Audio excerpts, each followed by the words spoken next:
रहे, सुरक्षित रहे, स्वस्थ रहे, अपने परिवार, दोस्तों और समुदाय की रक्षा के लिए। हेलो, तो क्या था बेसिक कॉन्सेप्ट लेक्चर नंबर 5 तो आप कर ही चुके थे पिछली क्लास में। आज हम लोग शुरू करेंगे 6th लेक्चर। ओके, जल्दी से सब लोग बताइए कमेंट में कितने लोग पहुंच गए हैं, कितने लोग अपनी मोबाइल की स्क्रीन को देख रहे हैं, आ गए हैं, मेरे साथ जुड़ गए हैं, जल्दी से बताइए। ओके, चलिए शुरुआत करते हैं। पिछली जो क्लास थी हम लोगों ने एटॉमिक साइज पढ़ लिया था, याद कीजिए। और एटॉमिक साइज में हम लोगों ने एक चीज़ और पढ़ ली थी, जब एटम न्यूट्रल ना हो, एटम के ऊपर पॉजिटिव चार्ज हो या नेगेटिव चार्ज हो, तो उसके साइज के बारे में भी हम लोगों ने डिस्कशन कर लिया था, याद कीजिए। बिल्कुल, बहुत अच्छे। पिछले एक क्वेश्चन से शुरुआत करते हैं, जो मैंने क्वेश्चन दिया था आपको, याद कीजिएगा। ये वाला क्वेश्चन था, मैंने कहा था नाइट्रोजन -3, F -1 और ऑक्सीजन -2। मैंने कहा था arrange them in increasing order of their atomic sizes. ठीक है, इनके साइजेस के इंक्रीजिंग ऑर्डर में इनको अरेंज करना था। तो मैंने कैसे बताया था, मैंने कहा था बच्चा सबसे पहले आप क्या किया करें, सबके इलेक्ट्रॉन को ऊपर लिख लिया करें। ठीक है, नाइट्रोजन के पास 10 इलेक्ट्रॉन है, सर 10 कैसे हैं, सर 10 इलेक्ट्रॉन कैसे हैं। तो मैंने आपको बताया था न्यूट्रल एटम है तो जितना एटॉमिक नंबर होगा उतने इलेक्ट्रॉन होंगे, और आप जानते हो नाइट्रोजन न्यूट्रल होता है, एटॉमिक नंबर इसका 7 होता है उस टाइम। क्लियर है, एटॉमिक नंबर तो कभी चेंज करता नहीं है। तो अगर एटॉमिक नंबर कभी नहीं चेंज करता और अगर ये न्यूट्रल है, इसका मतलब क्या है, इसका मतलब क्या है, इसके अंदर इलेक्ट्रॉन भी कितने होंगे, 7। लेकिन अगर 3 माइनस है, इसका मतलब क्या है, इसके पास 3 इलेक्ट्रॉन कहीं से आ गए हैं। जब इसके पास कहीं से इसने 3 इलेक्ट्रॉन गेन कर लिए तो कितने हो गए, 10 electron. As it is fluorine जब न्यूट्रल रहता है, ठीक है, तो इसके पास 9 इलेक्ट्रॉन होते हैं क्योंकि इसका एटॉमिक नंबर 9 होता है। लेकिन जैसे ही इसने -1 बनाया, दैट मीन्स क्या हुआ, इसने 1 इलेक्ट्रॉन कहीं से गेन कर लिया। ओके, ऑक्सीजन न्यूट्रल रहता है तो इसके पास कितने इलेक्ट्रॉन होते हैं, 8 इलेक्ट्रॉन्स होते हैं क्योंकि इसका एटॉमिक नंबर कितना होता है, 8। ओके, अब जैसे ही इसने गेन करे कहीं से 2 इलेक्ट्रॉन, दैट मींस इसके ऊपर -2 चार्ज आ गया। ओके, कोई डाउट नहीं है। तो इसके पास कितने इलेक्ट्रॉन, 9 इलेक्ट्रॉन थे। ठीक है, 1 इलेक्ट्रॉन इसने गेन करा तो कितने आ गए, इसके पास भी 10 electron, as it is oxygen के पास भी 10 इलेक्ट्रॉन हो गए। यहाँ कितने प्रोटॉन, 7 प्रोटॉन, यहाँ कितने प्रोटॉन, 9 प्रोटॉन, और यहाँ कितने प्रोटॉन हुआ करते थे, याद करके बताइए जल्दी से, 8 प्रोटॉन। ओके, फिर मैंने कहा था देख लीजिए सबसे ज्यादा जहां मार पड़ रही हो साइज सबसे कम वही होगा।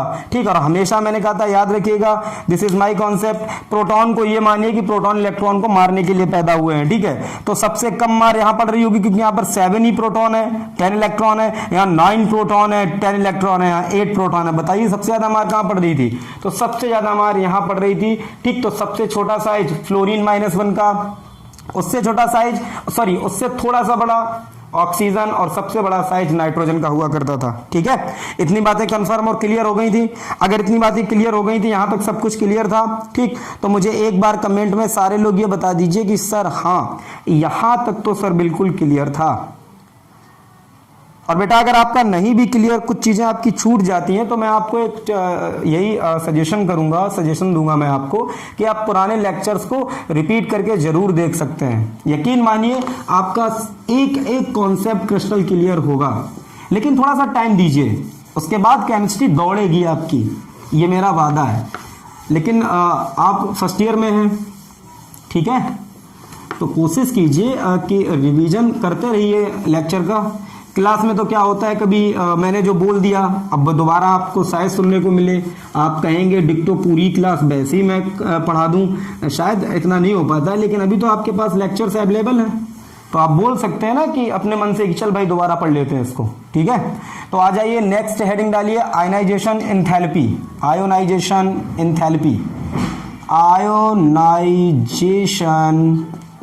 एंथैल्पी या इसी को बोलते हैं आयोनाइजेशन एनर्जी। बोलिए, आयोनाइजेशन एंथैल्पी। ओके, या इसी को क्या बोल देते हैं, आयोनाइजेशन एनर्जी। अब क्या होती है आयोनाइजेशन एनर्जी, क्या होती है आयोनाइजेशन एंथैल्पी। ठीक है, दोनों एक ही बातें हैं, एंथैल्पी बोलिए, एनर्जी बोलिए। ठीक है, अब सुनिएगा, आयोनाइजेशन इसका क्या मतलब है, आप किसी एटम को क्या कर दें, आयोनाइज कर दें। किसी एटम को क्या कर दें, हाँ, तो हेडिंग पड़ी थी आयोनाइजेशन एंथैल्पी। ओके, इसको रिप्रेजेंट करते हैं capital I dot capital E। Okay, अब होती क्या आयोनाइजेशन एंथैल्पी? तो पहले इस वर्ड को आप समझिए, ionisation. What is the mean of ionisation? ठीक है, होता क्या है, जैसे आप सोडियम देखिए। ओके, देखिए समझ में नहीं आएगा तो तुरंत मुझे बताएंगे, मैं इतना स्लो ही पढ़ा रहा हूँ कि आपको समझ आएगा। थोड़ा सा दिमाग से ही पढ़िए, बिल्कुल कंसंट्रेट रहिए, ठीक है। सोडियम है, जरा मुझे सोडियम का बताइए एटॉमिक नंबर कितना होता है? 11। ओके, और मैं जब सोडियम का एटॉमिक नंबर 11 है तो इसके अंदर इलेक्ट्रॉन भी कितने होंगे बच्चा लोग? 11 इलेक्ट्रॉन होंगे, नो डाउट, ठीक है। और ये कैसा है? न्यूट्रल है, क्लियर। अब क्या हुआ, अगर इस सोडियम के ऊपर, ठीक है, या मैं दूसरा एक एग्जांपल और लेता हूं इसी के साथ, क्लोरीन।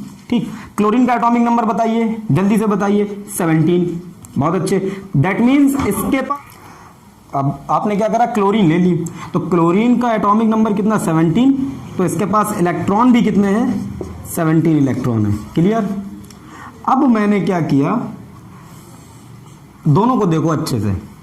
सोडियम का एटॉमिक नंबर जानते हैं 11 है, सॉरी हाँ, एटॉमिक नंबर 11, तो नंबर ऑफ प्रोटॉन 11, तो नंबर ऑफ इलेक्ट्रॉन भी 11। इसका कॉन्फ़िगरेशन मैंने आपको सिखाया था 2,8,1। अगर आपको नहीं याद है वापस जाके देखिए उसको, ठीक है। बड़ी क्लास के लोग तो जानते ही होंगे, और 10th वाले अच्छे से देखें इसको, ठीक है। 2,8,7, क्लियर है, ठीक है। अब ये कैसे कोई एटम कैटायन बनाता है, क्यों कोई एटम कैटायन बनाता है, क्यों कोई एटम एनायन बनाता है, या कैसे एनायन बनाता है, ठीक है। तो ये बातें हम लोग बाद में डिस्कस करेंगे। फिलहाल जो सोचना है उस पर जरा ध्यान दीजिए। अगर मैं यहां से एक इलेक्ट्रॉन निकाल दूं, ठीक है, किससे? अगर मैं सोडियम से एक इलेक्ट्रॉन निकाल दूं, ठीक है, तो सोडियम क्या बना लेगा बच्चा लोग बताओ। मैंने क्या करा, एक इलेक्ट्रॉन निकाला तो एक ही तो पॉजिटिव आएगा, ओनली 1 इलेक्ट्रॉन अपन लोगों ने क्या करा, यहां से रिमूव करा है, तो सोडियम के ऊपर 1 ही तो पॉजिटिव आएगा। ये बात तो क्लियर थी आपको। इलेक्ट्रॉन अगर किसी एटम से जाता है तो कोई कैसा चार्ज आता है? पॉजिटिव। और लेट मी से मैंने क्या करा, अच्छा हाँ, यहां से एक इलेक्ट्रॉन निकाल दिया, रिलीज करा दिया। अब मैंने क्या करा, क्लोरीन में एक इलेक्ट्रॉन जोड़ दिया। आप मुझसे पूछ सकते हैं सर यहां क्यों नहीं निकाला, यहाँ क्यों नहीं, आप यहाँ क्यों कह रहे हो जोड़ दिया? तो ये बाद की बात है, आपको कंफर्म होगी। फिलहाल जो बोल रहा हूं उसको समझो। मैंने क्या करा, एक इलेक्ट्रॉन इसमें जोड़ दिया, ओके, एक इलेक्ट्रॉन इसमें जोड़ दिया। अब ये कितना हो जाएगा, जब मैंने इसके साथ एक इलेक्ट्रॉन जोड़ा तो आ जाएगा आपका क्लोरीन, और ऊपर एक माइनस का चार्ज आ जाएगा। ये बात तो क्लियर है, ठीक है। यही प्रोसेस कहलाती है आयोनाइजेशन, ठीक है।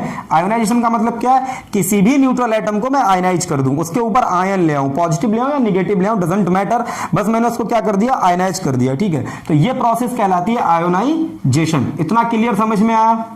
इतना किसी को कोई डाउट है? नहीं डाउट है ना, ठीक है। तो पहले तो ये पूरा इसकी डेफिनेशन पढ़ने से पहले, ये सब पढ़ने से पहले ये जानना जरूरी था कि व्हाट इज आयोनाइजेशन। आप समझ गए आयोनाइजेशन क्या होता है? किसी भी न्यूट्रल एटम को आयन बनाने की प्रोसेस, ठीक, बाय रिमूवल ऑफ इलेक्ट्रॉन और बाय गेनिंग ऑफ इलेक्ट्रॉन। या तो वो इलेक्ट्रॉन निकाल दे या इलेक्ट्रॉन ले ले, ठीक है। तो न्यूट्रल एटम क्या होगा, न्यूट्रल नहीं रहेगा, पॉजिटिवली और निगेटिवली चार्ज हो जाएगा। Then this process is called ionization. अब व्हाट इज आयोनाइजेशन एंथैल्पी, ठीक है। तो इलेक्ट्रॉन लेना या इलेक्ट्रॉन दे देना, दोनों ही प्रोसेसेस से आयंस बनते हैं। लेकिन आयोनाइजेशन एंथैल्पी की हम लोग जब डेफिनेशन देखेंगे, ठीक, तो इसमें हमें कुछ और नया सीखने को मिलेगा। क्लियर है? अब सुनिए क्या होती है इसकी डेफिनेशन। अगर आपको वर्डिंग ना समझ में आए लिखी हुई तो मैं बोल रहा हूं, ठीक है। क्या बोलते हैं, the energy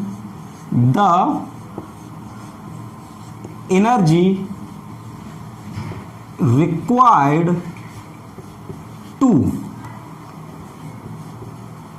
remove, the energy required to remove an electron, ध्यान रखिएगा, an electron, single electron, to remove an electron from an isolated gaseous atom, ठीक। पहले इसकी हिंदी देखते हैं। The energy required to remove an electron from an isolated gaseous atom, किसी isolated gaseous atom से, what is the means of isolated gaseous atom, discuss करते हैं उसको बाद में, पहले हिंदी समझ लेते हैं। आइसोलेटेड गैसियस एटम से एक सिंगल इलेक्ट्रॉन को निकालने के लिए, आइसोलेटेड गैसियस एटम से एक सिंगल इलेक्ट्रॉन निकालने के लिए जितनी एनर्जी की रिक्वायरमेंट होती है उस एनर्जी को बोलते हैं आयोनाइजेशन एनर्जी या आयोनाइजेशन एंथैल्पी। अब कुछ वर्डिंग, आइसोलेटेड गैसियस एटम क्या होता है, ठीक है। आइसोलेटेड का मतलब यह है कि किसी दूसरे एटम से जुड़ा ना हो। फॉर एग्जाम्पल सब, आइसोलेटेड का मतलब क्या होता है थोड़ा समझिए। जैसे मैं लिखता हूं ऑक्सीजन, क्या लिखता हूं, ऑक्सीजन, ठीक है। इसका मतलब क्या है यहां पर, समझिएगा, इसका मतलब क्या है यहां पर, O2। O2 का मतलब क्या है कि दो ऑक्सीजन एक दूसरे से जुड़े हैं। कैसे जुड़े हैं फिलहाल ये टॉपिक नहीं अपना, ठीक। क्यों जुड़ते हैं फिलहाल वो भी टॉपिक नहीं, बात की बात है। लेकिन अगर मैं O2 लिखता हूं, दैट मीन्स इतना सबको क्लियर है जिसने अभी कुछ भी नहीं पढ़ा है कि ऑक्सीजन जो एटम होता है वो तो अकेले O लिखा होता है, ये ऑक्सीजन गैस लिखी हुई है और यहाँ पर दो ऑक्सीजन के एटम आपस में कंबाइन होकर O2 गैस बनाए हुए हैं, ठीक। तो पहली शर्त तो यह है कि एटम कैसा होना चाहिए, आइसोलेटेड। इसको थोड़ा एक तरीके से और मैं समझाता हूं, थोड़ा और डीप में जाके। जरा बताइए मुझे, मैं अगर आपसे ये कहता हूं, देखिए मेन मोटो जो है पूरी क्लास का, ठीक, आपका सिलेबस कंप्लीट कराना नहीं है, वो हो ही जाएगा, आपको समझ में आए 11th 10th 12th तीनों क्लासेस, ठीक। जरा बताइए, मैं अगर कभी ये कहता हूं 23 ग्राम ऑफ सोडियम, कितना कहता हूं, 23 gram of sodium, 23 gram of sodium मैं कहता हूं। इसका मतलब क्या है, मैंने 23 ग्राम सोडियम लिया। जरा मैं आपसे ऐसे ही पूछता हूं कि हाउ मेनी मोल्स, मैं आपसे पूछूं बताइए हाउ मेनी मोल्स, तो बताइए मोल्स कितने होंगे। तो मोल्स बच्चा लोग कैसे निकालते हैं हम लोग, मोल्स का फार्मूला क्या है, ग्राम वेट जो आपको दिया गया पुरानी क्लासेस याद कीजिए, अपॉन मोलर मास। तो मोलर मास सोडियम का कितना होता है 23 ग्राम, इसको कट करेंगे तो 1 आएगा, कितने मोल आएंगे 1 मोल, क्लियर है। अब एक बात बताइए, अगर 23 ग्राम सोडियम में, छोटू सा सोडियम, इतना बड़ा सोडियम का एक पीस लिया और वो 23 ग्राम है, लेकिन इसे वो 23 ग्राम है, तो उसमें कितने मोल होंगे 1 मोल। अब जरा मुझे बताओ सोडियम एटम है या मॉलिक्यूल है, सोडियम क्या है, एटम है। तो अगर मैं इसके मोल में, अगर मैं इसके मोल में Na का मल्टीप्लाई करूंगा भाई तो क्या आएगा बताओ जरा मुझे, तो आएंगे क्या एटम्स। 1 में Na का मल्टीप्लाई करूंगा तो इतना ही तो आएगा। सोचने वाली बात है, जरा मुझे बताइए, मैं इसका और भी इसको डीप में लेके चलूंगा, लेकिन फिलहाल हम लोग पहले ही बोल चुके हैं क्लास शुरू करने से पहले ही कि हम लोग थोड़ा बेसिक्स क्लियर कर लें, वापस आएंगे फर्स्ट चैप्टर से बिल्कुल एक एक चीज क्लियर करके चलेंगे। एटम, तो कितने एटम्स आए यहां पर, कितने एटम्स आए सोडियम के 6.023 इंटू 10 की पावर 23। अब जरा मुझे बताइए, मैंने छोटा सा इतना बड़ा सोडियम का पीस लिया और उसमें कितने सोडियम के पीसेस हैं, कितने सोडियम पीस नहीं सॉरी कितने सोडियम के पार्टिकल हैं, 6.023 इंटू 10 की पावर 23। अब आप मुझे बताइए, अगर मैं इतना बड़ा पीस लेता हूं और इतने बड़े पीस में इतने ज्यादा पार्टिकल्स हैं, दैट मीन्स वो पार्टिकल्स, वो एटम्स एक दूसरे से बहुत तगड़े फोर्स ऑफ अट्रैक्शन से जुड़े होंगे, तभी तो इतना बड़ा मिलकर उन्होंने पीस बनाया होगा। ये बात पहले क्लियर कराइए मुझे, तभी तो ऐसा हुआ होगा, ठीक। जरा मैं वापस आता हूं इसी चीज पर, मैं थोड़ा पहले इसको एक्सप्लेन किए लेता हूं, ये बात समझिए थोड़ा सा। जब हम लोग 9th क्लास में हुआ करते तो हम लोगों ने एक डेफिनेशन पढ़ी थी, matter is made up of particles and the size of particle is very very small. यही तो पढ़ा था, क्या पढ़ा था हम लोगों ने, matter is made up of particles and the size of particles are very very small, बल्कि यूं भी कहते थे matter is made up of tiny particles, very tiny particles, ठीक है। तो वो यही है। बताओ, अगर मैं वाटर की एक ड्रॉप लूं, एक छोटी सी बूंद, ठीक, क्या मानते हो आप? इस छोटी सी बूंद का, मैं जो वाटर की एक छोटी सी ड्रॉप लूंगा, उसका कुछ तो वेट होगा, कुछ तो वेट होगा उसका। कितना मानते हैं? चलिए मैं उस वेट को मान लेता हूं, वो वेट 0.1 ग्राम है। कितना कितना है? 0.1 ग्राम। कितने ग्राम है? 0.1 ग्राम। और ये है किसकी ड्रॉप? वाटर की। किसकी ड्रॉप है? वाटर की। जरा मुझे बताइए, अगर वाटर 0.1 ग्राम है तो then we can calculate the number of moles. Yes sir. तो नंबर ऑफ मोल्स कितने आए? देखिए मैं फिर कह रहा हूं, समझाना यहां पर टॉपिक है मेरा, सिलेबस कंप्लीट कराना नहीं, वो मैं करा दूंगा। ठीक, हम लोग सिर्फ इतनी चीज को समझने के लिए, इतने वर्ड को समझने के लिए इतना सब तमाशा कर रहे हैं। ठीक, सिर्फ इसलिए कि आपको मजा आए, और आप मजे लीजिए। बताइए, क्या मैं 0.1 ग्राम वाटर में मोल्स निकाल सकता हूं वाटर के? Yes sir. मैंने पूछा कैसे सर? कैसे बताओ जल्दी से। आपने कहा सर देखिए ग्राम वेट दिया गया 0.1 ग्राम सर। मैंने कहा ओके। फिर आपने कहा सर अपॉन 18। मैंने कहा 18 क्यों? आपने कहा सर वाटर का मोलर मास तो यही होता है। मैंने कहा हाँ यार बात तो सही है। तो आपने कहा देखिए सर इतना आ गया, 0.1 अपॉन 18 आ गया। मैंने कहा बहुत अच्छी बात है। मैंने कहा बच्चा एक बात बताओ, वाटर क्या है, मॉलिक्यूल है या एटम है? आपने कहा सर वाटर तो सर मॉलिक्यूल है। तो मैंने कहा बताओ इतने मोल में जो आपके मोल निकल गया इसमें कितने मॉलिक्यूल होंगे? आपने कहा सर इसमें तो आप सर Na का मल्टीप्लाई कर दो पुरानी वाली हिसाब से। मैंने कहा बिल्कुल सही, बहुत अच्छी। ठीक, तो आपने क्या करा, 0.1 अपॉन 18 इंटू 6.023 इंटू 10 की पावर 23, इतने तो मॉलिक्यूल्स होंगे। क्लियर है सबको? अब देखिए आपकी कैलकुलेशन वाली क्लास अगर आपने सही से ज्वाइन नहीं की है, ठीक, दैट्स योर फॉल्ट। मैं इसीलिए पढ़ाया था। देखिए 6 पॉइंट, ये 023 बहुत छोटा नंबर है, तो मैं इसको इस पूरी वैल्यू को 6 ही मानता हूं। सोचिए ना, 0.023 वो मिलीमीटर, उसके अंदर एक जीरो आता था तो उसके 10 पार्ट, यहाँ तो उसके बाद 2 पॉइंट आए हैं तो उसके, और उस 10 का भी 10 पार्ट, तो बहुत छोटा है ना, याद है? तो ये कितना हो गया जरा मुझे बताइए। 6 3 18, और ये कितना हो गया 10 की पावर -1, और ये 10 की पावर 23, कितना आ गया 3 इंटू 10 की पावर 22 मॉलिक्यूल्स। बताइए जो वाटर है H2O, ठीक, ऐसे कितने पार्टिकल, ऐसे कितने वाटर के मॉलिक्यूल्स प्रेजेंट है 0.1 ग्राम की ड्रॉप में? इतने।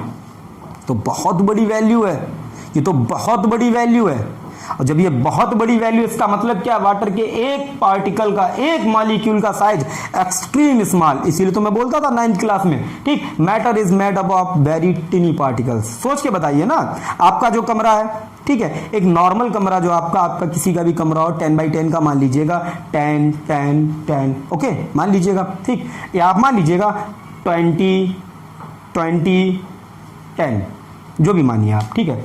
अब बताइए उस छोटे से इस जो भी कमरा है आपका, इस कमरे में आप कितने, यहाँ पर आप कितने एलिफेंट्स रख सकते हैं? उस कमरे में आपके पास कितने एलिफेंट आ जाएंगे बताइए मुझे।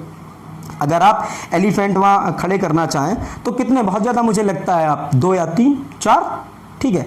अब मैं मेजरमेंट नहीं कर रहा हूँ स्केल लेके, है आपको, नहीं सर हमारे यहाँ सर 2 ही आ पा रहे हैं सर, बड़े हाथी ले आए हम, ठीक, ऐसा नहीं है। बेसिक बाइफर्केशन है। बताइए मुझे, आप उसमें 4 एलिफेंट्स रख सकते हैं, उनको खड़ा कर सकते हैं, ठीक। अभी भी आपका रूम वही है, ठीक। अब मैं आपसे बोलता हूँ बताइए कितने लाइन में खड़े कर पाएंगे, कितने आप शेर? तो आपने कहा सर शेर तो सर मैं अप्रोक्स सर 30। मैंने कहा अच्छा। मैंने कहा क्या किया भाई साहब? आपने क्या कमरा बढ़ा दिया क्या, कमरे का साइज बढ़ा दिया क्या? आपने कहा नहीं सर, हाथी बड़े नहीं थे सर, और शेर तो सर छोटा है। तो मैंने कहा अच्छा। मैंने कहा अब जरा मुझे एक बात बताओ, कितनी मैं इसमें चींटियां कितनी रख सकता हूं? मैंने कहा बताओ ये चींटियां कितनी रख सकता हूं? आपने कहा सर चींटियां सर आप इनफाइनाइट रख लीजिए। मैंने कहा अच्छा, इतना बड़ा कमरा कर दिया? आपने कहा नहीं सर आप समझ ही नहीं रहे हो, कमरा बड़ा नहीं किया है, उसमें जो मैं थिंग रखने ला रहा हूँ, जो चीज़ मैं उसमें रख रहा हूँ, जो भी चीज़ है, अभी तो खैर लिविंग थिंग्स हैं, ठीक है, मैं जो भी उसमें रख रहा हूँ सर उसका साइज छोटा हो रहा है। तो मैंने कहा फिर इससे आप क्या कंक्लूजन क्या निकालते हो, आप इससे क्या कहना चाहते हो? तो आपने कहा देखिए सर वॉल्यूम वही है, कमरे का वॉल्यूम चेंज नहीं किया है मैंने। मैंने कहा अच्छी बात है, फिर क्या हुआ? आपने कहा सर इनका साइज नहीं घटता जा रहा है। तो मैंने कहा फिर कि सर देखिए साइज घट रहा है तो नंबर्स बढ़ रहे हैं, ये लोग ज़्यादा रख सकते हो। तो मैंने कहा अच्छा। फिर अब यही बात मैं आपको यहाँ समझा रहा हूँ। बताइए एक छोटी सी ड्रॉप है, उसमें कितने पार्टिकल्स हैं? 3 इंटू 10 की पावर 22, इसका मतलब इसके एक पार्टिकल का साइज बहुत बहुत बहुत बहुत छोटा होगा। इसीलिए तो 9th में पढ़ते थे, matter is made up of particles and the size of particles are very very very very small. ठीक, या matter is made up of very tiny particles. समझ में आई इतनी बात?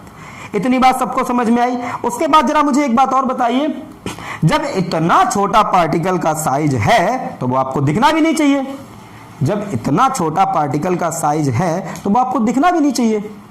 सोच के बताइए, एक छोटी सी ड्रॉप वाटर की जिसमें इतने पार्टिकल्स हैं तो एक पार्टिकल तो आपको दिखना भी नहीं चाहिए, लेकिन ड्रॉप तो आपको दिख रही है, वाटर तो आपको दिख रहा है।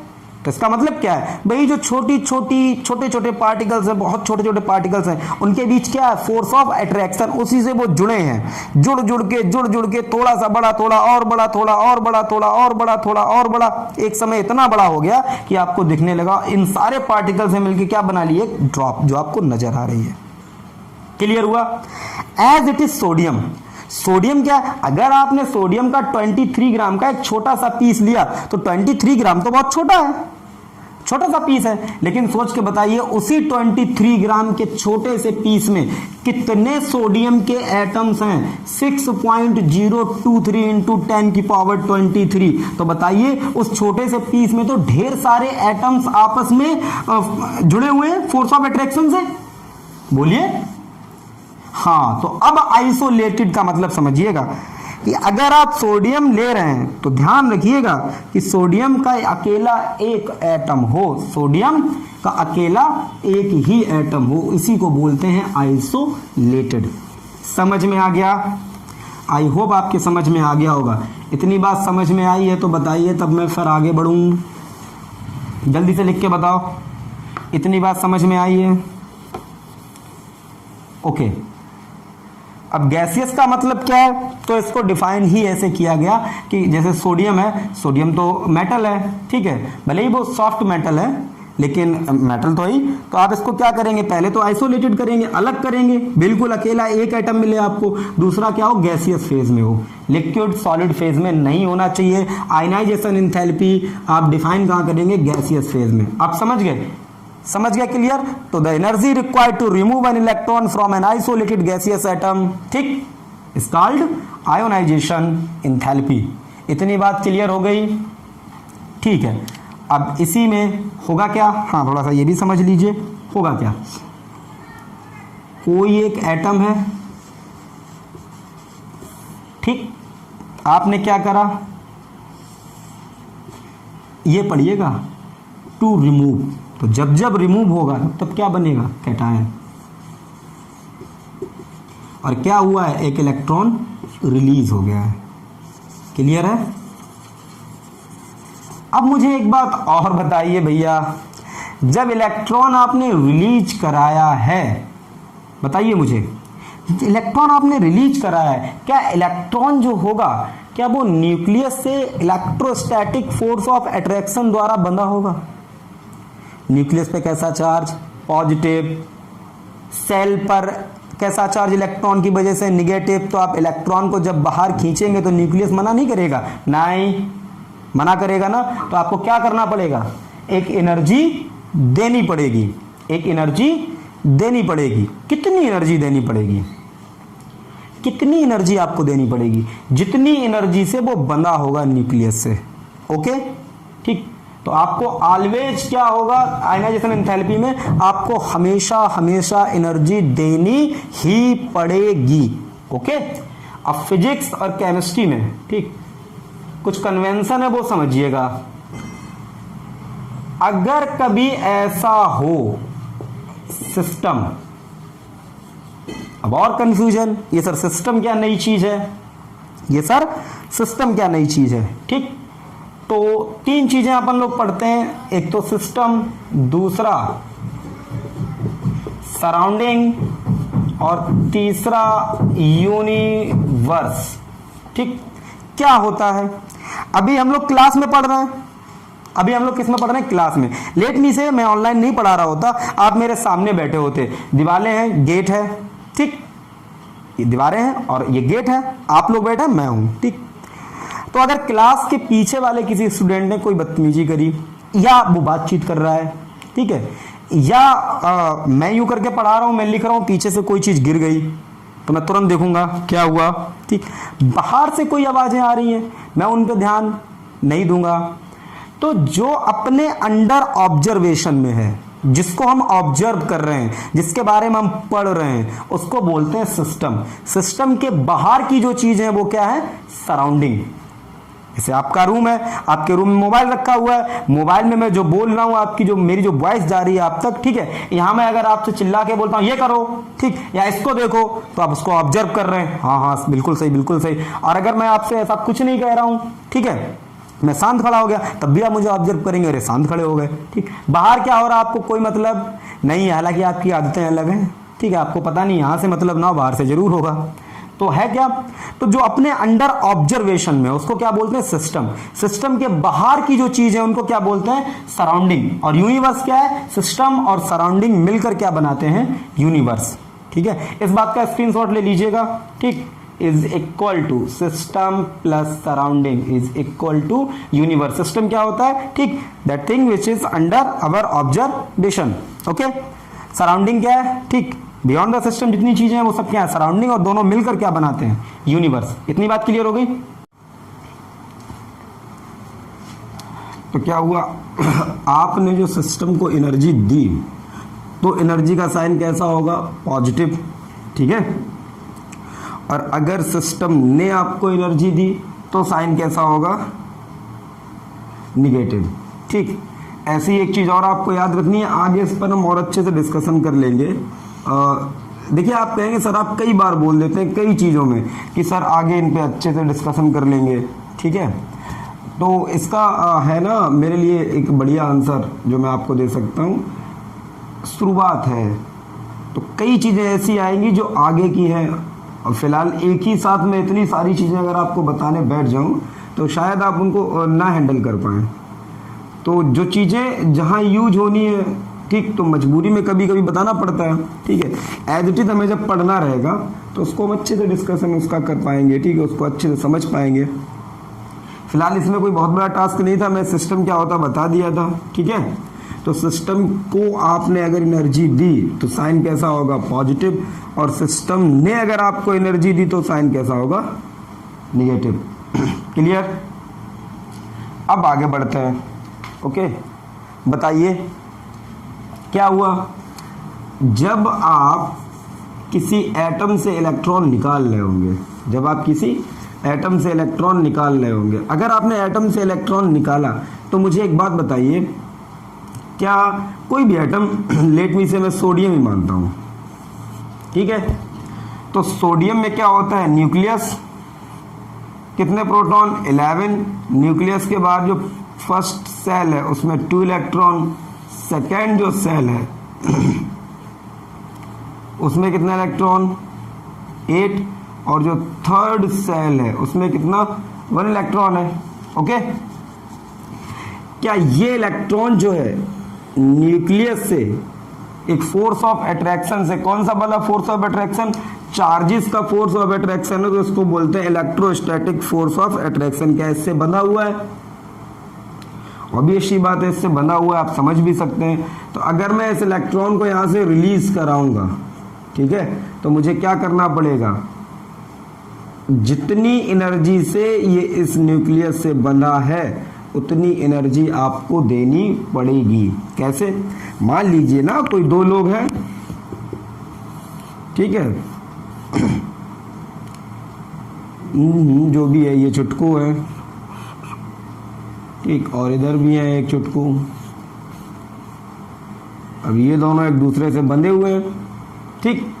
आप अगर इनको पकड़ के खींचना चाहते हैं, इनको आप इधर खींचना चाहते हैं, तो आपको कितनी ताकत लगानी पड़ेगी? जितनी ताकत से ये एक दूसरे से बंधे, बताइए।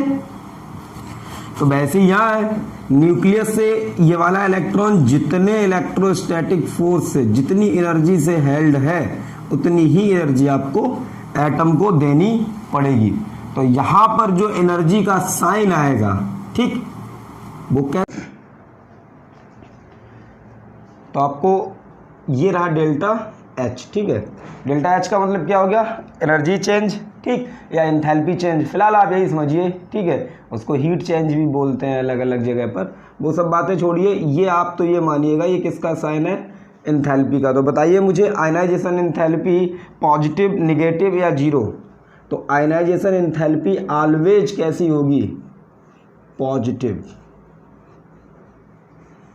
ठीक, हमेशा आपको एनर्जी देनी ही पड़ेगी, कभी भी आपको एनर्जी मिल नहीं सकती है अगर आप इलेक्ट्रॉन रिलीज कराने जाएंगे किसी एटम से। ओके,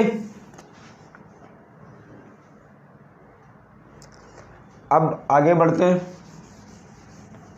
पहले इतना समझ में आया सबको, ठीक है। अब जरा एक बात बताइए, जब तक मैं इसको इरेज कर रहा हूं आप मुझे कमेंट में बताएंगे, लेफ्ट टू राइट जब आप जा रहे थे, लेफ्ट टू राइट, तो बताइए एटॉमिक साइज इंक्रीज हो रहा था या डिक्रीज हो रहा था? जल्दी से बताइए सारे लोग, एटॉमिक साइज इंक्रीज हो रहा था या डिक्रीज हो रहा था जब आप लेफ्ट टू राइट जा रहे थे इन अ पीरियड? जब आप एक पीरियड में लेफ्ट टू राइट जा रहे थे तो एटॉमिक साइज इंक्रीज हो रहा था या डिक्रीज हो रहा था? जल्दी जल्दी बताइए। ठीक है, बोल रहे हैं लोग डिक्रीज हो रहा था, ठीक है। डिक्रीज क्यों हो रहा था, याद है आपको? डिक्रीज क्यों हो रहा था? मैं बोलता हूं ना, अगर कल आपकी क्लास नहीं हुई थी तो आपको पुराने लेक्चर्स रिवाइज करने चाहिए थे। कई लोग नहीं जवाब दे पा रहे हैं तो फिर कोई मतलब नहीं पढ़ने का। क्यों डिक्रीज हो रहा था साइज? क्योंकि इफेक्टिव न्यूक्लियर चार्ज बढ़ रहा था, न्यूक्लियस का बैलेंस सेल पर अट्रैक्शन बढ़ रहा था, न्यूक्लियस का बैलेंस सेल पर अट्रैक्शन बढ़ रहा था। जब बैलेंस सेल पर अट्रैक्शन बढ़ रहा था तो बैलेंस सेल ना पास आ रही थी न्यूक्लियस के, तो साइज डिक्रीज होता जा रहा था। क्लियर है? ओके, जैसे थोड़ा सा दोबारा कर लेते हैं उसको, ठीक है। आप लोग तो यार क्या बताया जाए, आप लोगों को भूल ही जाते हो सब। सोडियम का बनाए लेते हैं, इसमें कितने इलेक्ट्रॉन? 8 इलेक्ट्रॉन हुआ करते थे ना, और आउटर मोस्ट में कितने, इसमें कितने? 1 इलेक्ट्रॉन। इसके बाद क्या आता था आपका? मैग्नीशियम। तो मैग्नीशियम में कितने प्रोटॉन होते थे? यहाँ पर 12 प्रोटॉन होते थे। फर्स्ट सेल में कितने इलेक्ट्रॉन? 2 इलेक्ट्रॉन। सेकेंड सेल में कितने? सेकेंड सेल में कितने? हाँ गुड, 8 इलेक्ट्रॉन। और थर्ड सेल में कितने? 2 इलेक्ट्रॉन। ठीक, साइज डिक्रीज होता जाता था। क्यों डिक्रीज होता जाता था? क्योंकि न्यूक्लियस का अट्रैक्शन ऑन बैलेंस सेल बढ़ता जाता था। ठीक, एज इट इज़ अगर मैं एल्युमिनियम भी बना लूँ तो एल्युमिनियम कितने? 13 प्रोटॉन होंगे, इसमें कितने? 2 इलेक्ट्रॉन, इसमें कितने? 8 इलेक्ट्रॉन, और इसमें 3 इलेक्ट्रॉन। याद आया? अब बताइए मुझे, जब मैं लेफ़्ट टू राइट जा रहा हूँ, लेफ़्ट टू राइट जा रहा हूँ, इधर जा रहा हूँ, तो क्या होता जाता था? ENC इंक्रीज होता था। ठीक, तो अब इसी बेसिस पर बताइए आयनाइजेशन एंथैल्पी, ठीक, क्या होगा on going left to right in a period? बताइए, जब मैं लेफ़्ट टू राइट एक पीरियड में मूव करूंगा तो आयोनाइजेशन एंथैल्पी पर क्या फ़र्क पड़ेगा? डिक्रीज होगी, इंक्रीज होगी? कुछ नहीं होगा। जल्दी से बताइए क्या होगा? डिक्रीज होगी, इंक्रीज होगी, या कुछ नहीं होगा? होती क्या है आयोनाइजेशन एंथैल्पी? किसी भी एटम से एक इलेक्ट्रॉन निकालने के लिए जो एनर्जी आपको देनी पड़े। अच्छा, एक चीज़ और है, ज़रा मुझे बताइए, जब आप इलेक्ट्रॉन, जैसे सोडियम में आप इलेक्ट्रॉन निकालने गए, तो सोडियम में आप इलेक्ट्रॉन कहाँ से निकालेंगे? भाई 2 इलेक्ट्रॉन यहाँ भी हैं, अच्छे से देखिए ना, ठीक है, 2 इलेक्ट्रॉन यहाँ, 8 इलेक्ट्रॉन यहाँ, और 1 इलेक्ट्रॉन यहाँ। आप किससे इलेक्ट्रॉन निकालेंगे? भाई मुझे अगर इलेक्ट्रॉन निकालना है ना, ठीक, तो सामत किसकी आएगी सबसे पहले? आउटर मोस्ट वाले की तो आएगी, क्योंकि सबसे पहले यही तो पड़ेगा बाहर। तो आप इसी को तो निकालेंगे, आप पागल तो है नहीं। बोले नहीं हम तो यहाँ से नहीं, अंदर से जाके निकालेंगे। तो ये तो बेवकूफ़ियत हो गई। अगर आपको इलेक्ट्रॉन ही निकालना है तो इलेक्ट्रॉन तो ये भी है, इलेक्ट्रॉन ये भी है, तो हम अंदर से क्यों निकालें? अंदर से ताकत और ज़्यादा लगानी पड़ेगी। तो हमेशा जब भी इलेक्ट्रॉन निकालने की बात आएगी तो कहाँ से निकलेगा? पहले आउटर मोस्ट सेल से। पहले इस बात को नोट कीजिएगा आप, कहाँ से निकलेगा? आउटर मोस्ट सेल से, ठीक। तो अगर मैं सोडियम में निकालने जाऊंगा तो इस वाले की सामत आएगी, मैग्नीशियम में निकालने जाऊंगा तो इन दो की सामत आएगी। वो अलग बात है कि डेफिनेशन में एक ही इलेक्ट्रॉन की बात की गई तो मैं एक ही निकालूंगा, ठीक है, लेकिन सामत तो इन दोनों की आएगी ना, दोनों ही सबसे बाहर है, यहाँ उन तीनों की आएगी, ठीक है। हाँ, क्लियर है। तो बस मुझे इतना बताइए कि जब मैं लेफ़्ट टू राइट जाऊंगा, जब मैं लेफ़्ट टू राइट जाऊंगा तो क्या होगा? आयनाइजेशन एंथैल्पी, दैट मीन्स बताइए मुझे यहाँ से इलेक्ट्रॉन बाहर निकालने में ज़्यादा ताकत लगानी पड़ेगी या यहाँ?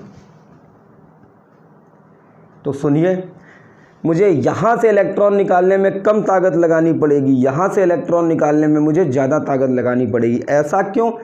आप समझ ही रहे होंगे ना, क्योंकि बैलेंस सेल पर न्यूक्लियस का अट्रैक्शन लेफ़्ट टू राइट जाने पर बढ़ रहा है। तो ये वाला न्यूक्लियस इलेक्ट्रॉन को खींच रहा होगा, लेकिन ये वाला न्यूक्लियस ज़्यादा तेज़ी से खींच रहा होगा, ज़्यादा ताकत से खींच रहा होगा, ये तो और ज़्यादा खींच रहा होगा, तो इलेक्ट्रॉन निकालने में उतनी ही दिक्कत होगी। तो ionization enthalpy increases on going left to right in a period.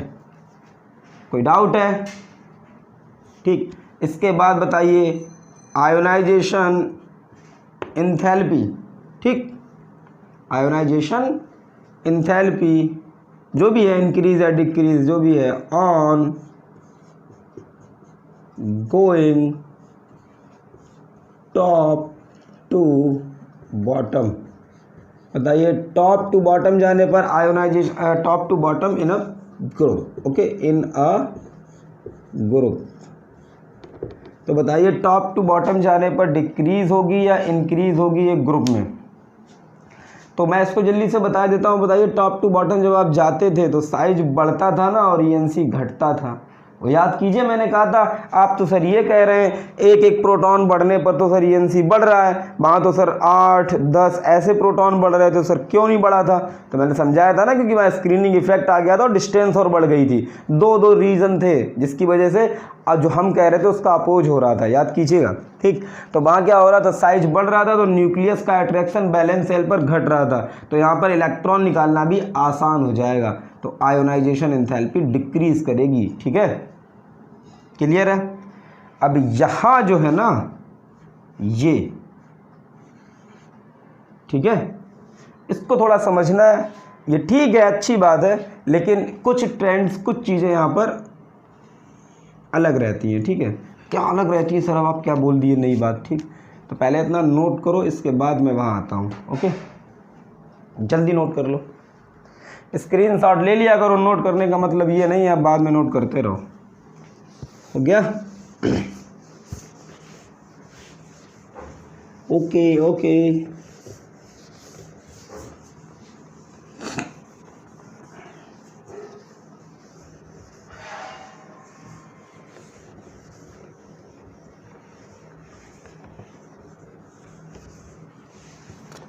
चलिए, हाँ, जरा इसको देखते हैं। Lithium,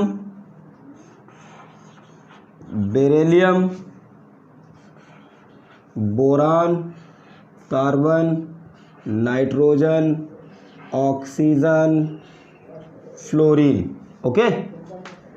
lithium, beryllium, boron, carbon, nitrogen, oxygen और फ्लोरीन, इतनी चीज़ें हैं, ठीक है।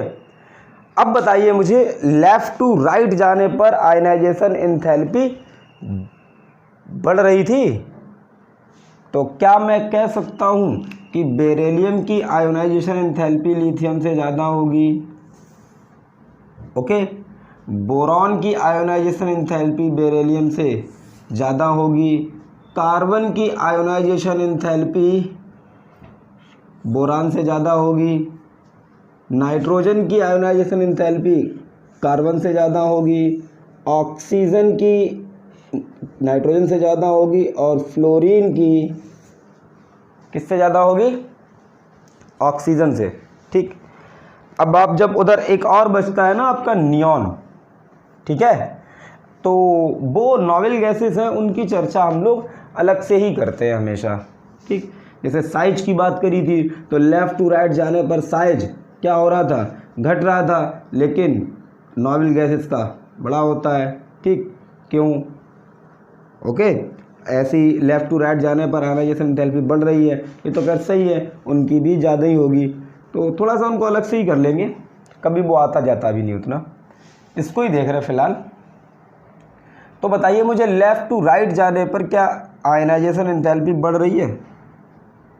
बिल्कुल सही बात है, बढ़ रही है, लेकिन यही होना भी चाहिए। होता क्या है समझिए, बेरिलियम की आयोनाइजेशन एंथैल्पी ज़्यादा होती है किससे? बोरान से। और सब कुछ सही है, बस ये वाला ऐसा ना हो के ऐसा होता है। ओके, यहाँ भी सब कुछ सही है, बस यहाँ थोड़ा गड़बड़ घोटाला है। ये ऐसा होता है, क्लियर है? ठीक है, अब ऐसा क्यों? ऐसा क्यों? तो इसको डिस्कस करेंगे नेक्स्ट क्लास में। ओके।